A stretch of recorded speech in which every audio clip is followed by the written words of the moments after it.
Welcome back to 4K Tech. In this video, I'm going to show you how to factory reset your Samsung TV. First thing you want to do is hit your home button. Now you're going to scroll all the way down to the left here to the little gear setting. Click OK. Now what you want to do is go down to support.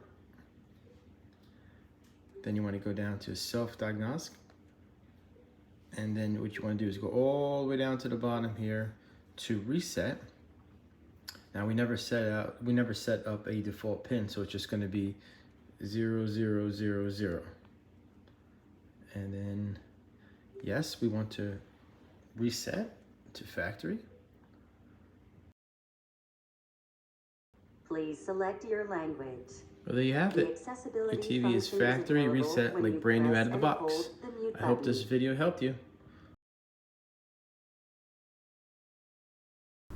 Please like, subscribe, and turn on the notifications.